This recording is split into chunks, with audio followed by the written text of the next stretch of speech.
Bonjour. Alors, comme promis, bien qu'en théorie je ne fasse pas de vidéo le week-end, quand il se passe quelque chose d'intéressant, je prends un peu de temps pour vous sortir une petite vidéo en urgence.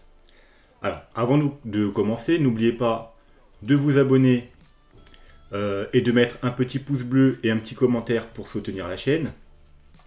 Vous pouvez également me suivre sur Twitter, où vous allez voir juste après, je fais des updates très réguliers, des idées de trade, des points d'achat, euh, des analyses sur les petites unités de temps, etc. Donc très important de me suivre sur Twitter pour tous ceux qui ont Twitter. Vous pouvez également me suivre sur TradingView, je fais des analyses écrites plusieurs fois par semaine. Donc si vous préférez un support visuel, un support écrit, il faut vous tourner vers TradingView. Voilà, donc on va commencer tout de suite. Donc qu'est-ce qui s'est passé, hein? Une chute, vous avez sans doute pas loupé la chute. Donc on était dans un triangle que je vous ai partagé, on va y revenir après sur Twitter. Donc on se demandait si on allait y sortir à la hausse ou à la baisse. Finalement, on est sorti à la baisse. J'ai donné un point de rachat ici. Alors on va voir ça tout de suite justement. Ouais, donc je vous ai prévenu. Donc ça fait, vous voyez, 23 heures. Donc ouais, depuis 17 heures hier, je préviens que la sortie du triangle est imminente. Il y avait même un double triangle, vous voyez.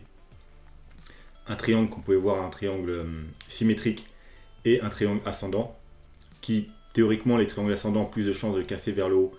Mais là, on a juste fait des petites mèches pour piéger les gens. Et finalement, on a cassé vers le bas.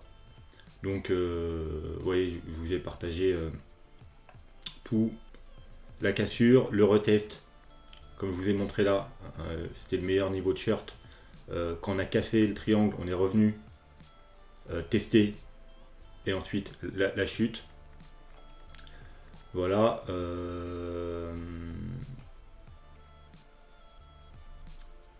Donc vous voyez, hein. Après j'ai donné le dernier niveau au cas où c'était un fake out. C'était une petite trendline ici qu'on avait.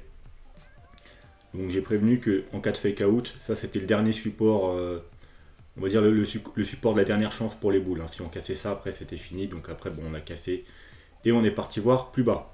Donc ensuite à 10 h ce matin, non il y a 10 h, donc bon ça fait un moment. On était aux 57 000 sur la ligne orange et sur le support du triangle, d'un autre triangle du coup que j'ai tracé avec vraiment les mèches les plus basses, les deux petites mèches qui étaient ici. Donc c'est pas le support précédent, hein, qui a été cassé ici, hein. C'est un autre triangle du coup que j'ai cassé avec la mèche qu'on a fait là. Donc je l'ai placé ici le triangle. Et j'ai dit qu'on arrivait dans un bon niveau d'achat pour tenter un trade. Donc pourquoi? Parce que si vous prenez toute la hausse qu'on a là, on est arrivé sur la zone des 0,5, 0,618. Donc je rappelle, les 0,68, c'est le meilleur niveau d'achat. Et en plus, il y allait avoir la trendline. Notre trendline qu'on va voir après, la trendline qui dure depuis 2-3 mois, je crois. Donc très bon niveau d'achat ici. Donc voilà, bah du coup après, comme vous pouvez voir, hein, on a parfaitement rebondi, hein, sur la trendline et le Fibo. Voilà, donc là j'ai remontré ce que j'avais montré avant. Donc voilà, du coup aussi après, bien entendu, quand j'annonce un point d'achat, je partage enfin je prends un trade déjà. Toujours quand j'annonce un truc sur Twitter, je prends le trade qui va avec. Après en général je le partage. Donc voilà, vous l'avez, prix d'entrée 56 191. Et, et au moment où j'ai partagé, on était à 57 300. Donc pour revenir au graphique, voilà notre trendline, hein. Trendline orange là, vous voyez. Donc c'était le point d'achat parfait. Ensuite, le Fibo que j'avais tracé, vous voyez, c'est celui-là, de la dernière hausse. Voilà, vous voyez, 0,5, 0,61, 0,61, point d'achat parfait en théorie, surtout que ça se cumule avec la trendline. Donc après, quand vous voulez pour un achat, vous mettez le graphique en plus petit time frame, donc par exemple en 1 heure. Vous achetez jamais, hein, quand ça tombe comme ça, vous attendez qu'il y ait un petit rebond. Vous voyez, donc on a fait une grosse mèche en dessous, on revient et ensuite on a travaillé. Donc moi, du coup, j'ai acheté, voilà, pendant la petite période, on va dire, de consolidation. Donc, j'ai pas acheté la mèche là, donc c'est ridicule d'acheter une mèche, on pouvait très bien descendre plus bas. Donc, il faut attendre que ça rebondisse, qu'on travaille un peu le support, ou qu'on repasse au-dessus, et là, on fait des achats. Et ensuite, une fois que justement vous avez cette mèche basse ici, c'est là que vous pouvez placer votre stop. Vous voyez, on fait une mèche basse, une deuxième mèche un peu plus haute, voilà. Et après, dans cette zone-là, vous pouvez racheter avec un stop. Au moins, vous savez où mettre votre stop. Vous mettez votre stop un petit peu en dessous de la mèche. Et vous avez un stop très serré, vu que les objectifs, ils sont beaucoup plus hauts. Donc voilà, moi, vous voyez, j'ai racheté dans cette zone-là, dans les 56 100 quelque chose. Et donc, maintenant qu'on a trouvé un support, du moins, donc vous voyez, donc, du coup, le triangle, là, le dernier triangle que j'ai tracé, le premier, il était comme ça. Hein. Vous voyez qu'on a cassé, ou j'ai prévenu qu'on allait casser. Voilà, il était comme ça, on l'a cassé. Donc du coup, ensuite, vu qu'il était cassé, j'ai cherché avec ces deux mèches-là à faire un autre triangle. Hop, donc ça m'a donné le triangle comme ça. Hop là. Du coup, avec cette mèche-là et cette mèche-là. Maintenant, on est repassé au-dessus, donc c'est plutôt bon signe. Mais vous voyez, comme là, pour l'instant, on se bat avec les 0,38,2, la ligne bleue. Donc voilà, c'est le premier petit niveau de résistance, c'est celui-là. Qui en même temps, regardez ici. Résistance, enfin support, résistance. Donc là, déjà, on arrive sur le premier point qu'il va falloir passer. Si on passe ce point-là, donc les 57 500, il y aura, alors maintenant on va s'enlever le Fibo, il y aura une deuxième grosse résistance, donc en H4. Ce sera, vous voyez, on a la moyenne mobile exponentielle 21 et la moyenne mobile 50. Donc, qui sont cumulées là. Donc, vous voyez, au niveau des à peu près, alors, 57 800, 58 000. Je l'ai donné aussi sur Twitter d'ailleurs. Donc, ce sera la première grosse résistance si on passe déjà les 57 500. Et c'est ça qu'il faut passer si vraiment on veut que ce rebond, il ait du sens et qu'il continue. Il faut regarder aussi le volume. Comme vous pouvez voir, le volume sur la mèche verte là, en 4 heures, il est bas. Regardez où il est par rapport aux mèches rouges. Donc pour l'instant, on n'a pas de volume. Donc on a un rebond sans volume. Donc ça, c'est pas très bon signe. Donc ce qu'on veut voir, c'est non seulement qu'on passe au-dessus des 58 000, on va arrondir, hein, et on veut aussi que le volume il augmente un peu. Voilà, si on veut être vraiment confiant dans le rebond et pas juste que c'est un petit rebond et ça va recracher. Ensuite, je vous montrerai aussi en daily, du coup, le point de rebond, c'était pas seulement la trendline, bien entendu, et alors il y avait la trendline, les 0,618, mais il y avait également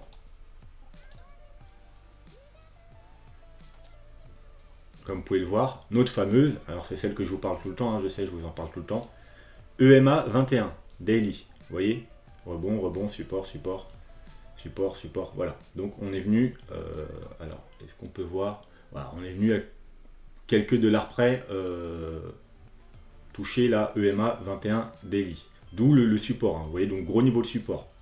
Donc ensuite, qu'est-ce qui va se passer? Bah, je vous le répète depuis une semaine ou deux.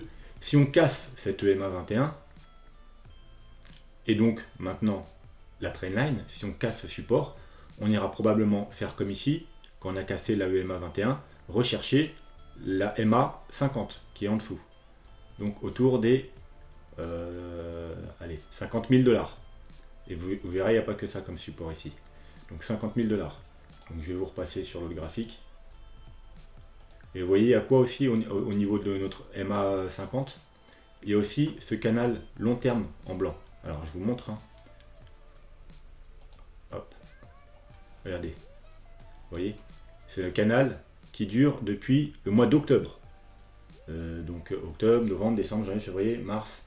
Ça va bientôt faire 5 mois qui tient le canal. Donc c'est un très gros niveau de support. C'est le support du bull run en fait, on va dire. Parce qu'il a tenu le bull run depuis les 10 000 $. Voilà. Et il a tenu. Donc, si on doit casser, si on devait rechuter, si le support là intermédiaire ne tient pas, ce sera probablement ici qu'il faudra chercher des achats.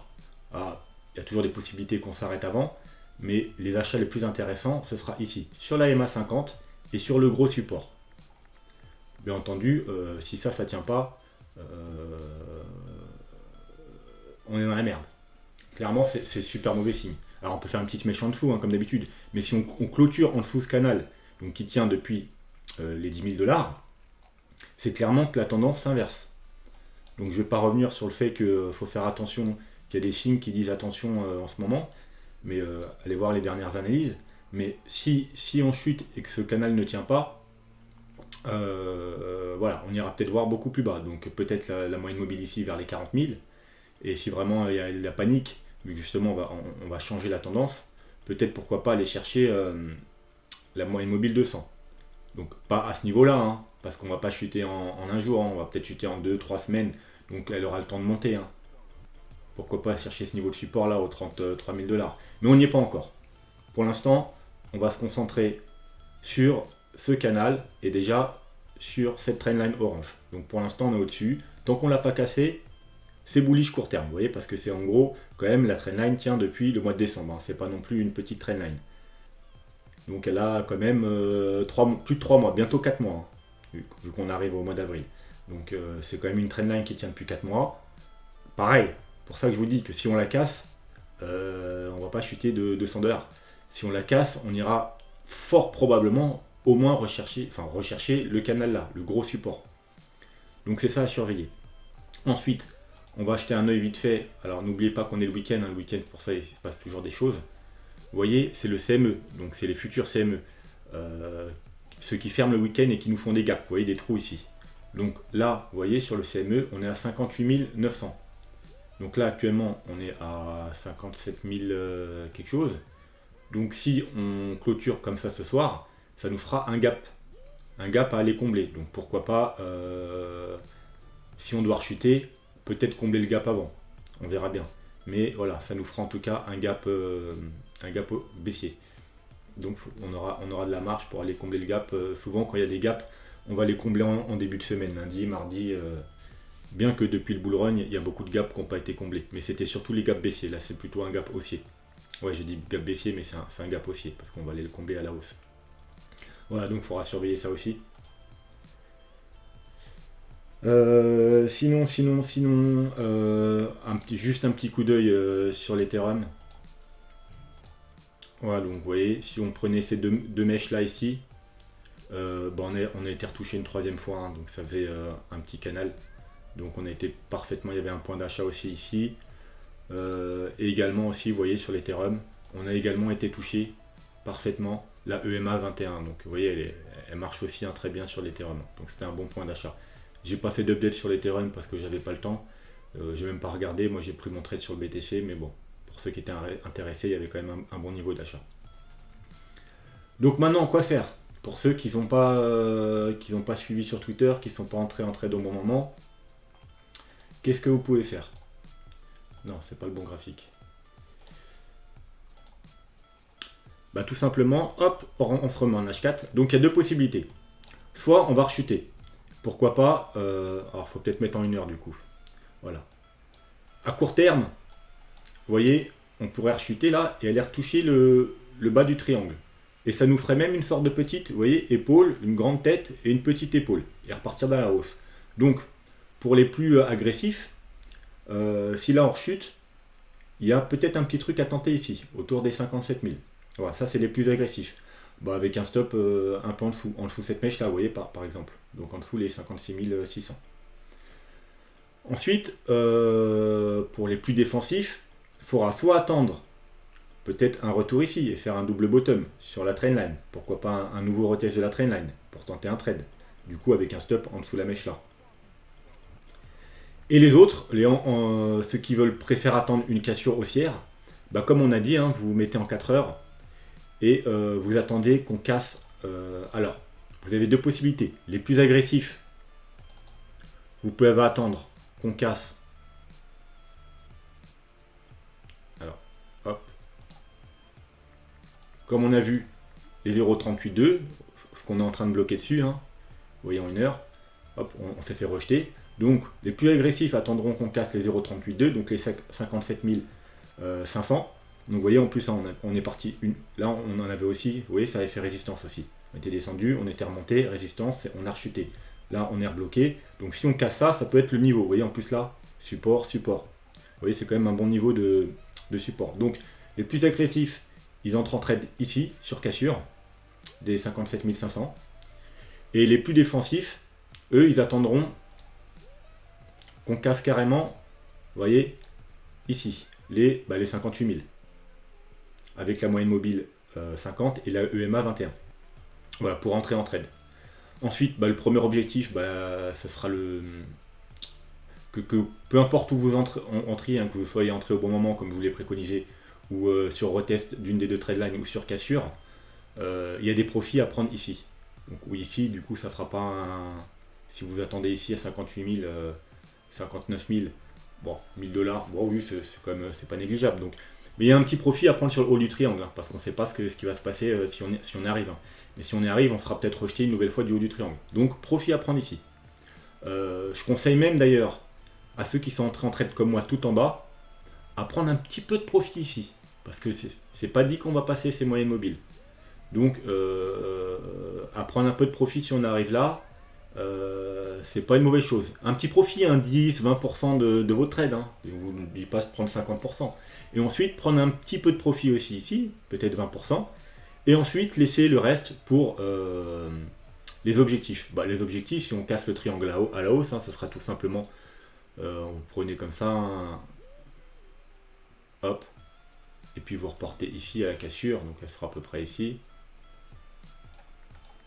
Voilà, donc les objectifs du trade, ce sera à peu près les 66 800 $. On va pas être gourmand, on va dire les 66 000 $. Donc voilà, mais prendre des profits ici et un petit peu ici, par exemple ne serait-ce que 10 ou 20% ici, 20% ici, voilà, donc vous serez à 30 ou 40%, il vous restera 60 ou 70% à prendre à l'objectif final. Mais au moins vous aurez pris un petit trade de sécurité, vous aurez payé votre stop. Ensuite, bien entendu, si on arrive au niveau du triangle et que vous avez pris le trade en bas, vous pouvez remonter vos stops au point d'entrée. Hein. Si vous êtes agressif, sinon vous laissez en bas, vu que vous aurez pris un profit, de toute façon votre stop sera payé, vous aurez même normalement un peu de profit, hein, parce que ça fait quand même des 56 000 aux 59 000, ça fait quand même 3 000 $, ça fait quand même pas mal. Je pense que vos stops, il est largement payé, ça fait du 5% avec si vous prenez un leverage x10 comme moi, ça fait du 50%. Donc je pense que même avec 20%, votre stop il sera payé. Voilà, c'est tout ce qu'on peut dire pour aujourd'hui, hein, surtout que c'est une petite vidéo d'urgence pas préparée. N'oubliez pas que le lundi, il y a une analyse complète, c'est la vidéo la plus longue en général lundi, on analyse tous les time frames et on fait le point. Mais là, pour cette vidéo, on va s'arrêter là, je voulais une vidéo courte, juste pour vous exposer la situation. Donc je rappelle, il faut qu'on tienne cette trendline, donc environ les 56 000. Si on clôture en dessous, hop, il y a de fortes chances que ça soit direction les 50 000 $, voilà, pour parler en chiffres. Maintenant, le premier grosse résistance qui va s'opposer à nous, c'est les 58 000. Si on passe, hop, direction le haut du triangle, ceux qui ont pris en trade là, il faudra prendre des profits ici, même un petit peu ici si possible. Et ensuite, l'objectif, comme on a dit, ce sera les 66 000 $. Voilà. Ensuite, vous savez très bien qu'on a aussi un deuxième objectif qui est celui de la cup and handle. Vous voyez, une coupe, une tasse et une anse. Donc là, je vais quand même vous rappeler de l'objectif plus haut. Parce qu'on est entré ici aussi en trade, ici, je vous rappelle. Et puis à la cassure, ici. Hein. On a beaucoup de trades, ceux qui suivent ma chaîne. Hop, à peu près ça. Mais normalement, les objectifs, hein, ils n'ont pas changé. Et ils ont changé d'ailleurs. Parce qu'avant, on avait pris... Alors, doit-on prendre ici ou ici? Donc si vous prenez le plus haut, donc ici, ça nous emmène très haut à 79 500, donc presque aux 80 000 $. Si vous êtes un peu plus défensif, vous prenez ici, vous voyez. Là où on a vraiment la base de la tasse. Et donc du coup, et pareil, vous mettez ici. Et donc ça nous donne des objectifs, on avait dit, de 73 000 $. Vous voyez, c'est les objectifs qu'on avait. Donc en gros, 3 gros objectifs, les 66 000, les 73 000, et pour vraiment les plus gourmands, le gros objectif qui est là, qui est presque aux 80 000, 79, 80 000 $. Voilà, bon, on va se laisser là pour aujourd'hui, on se retrouvera demain pour une analyse complète. En attendant, passez une bonne fin de week-end, soyez prudents, portez-vous bien, tchuss!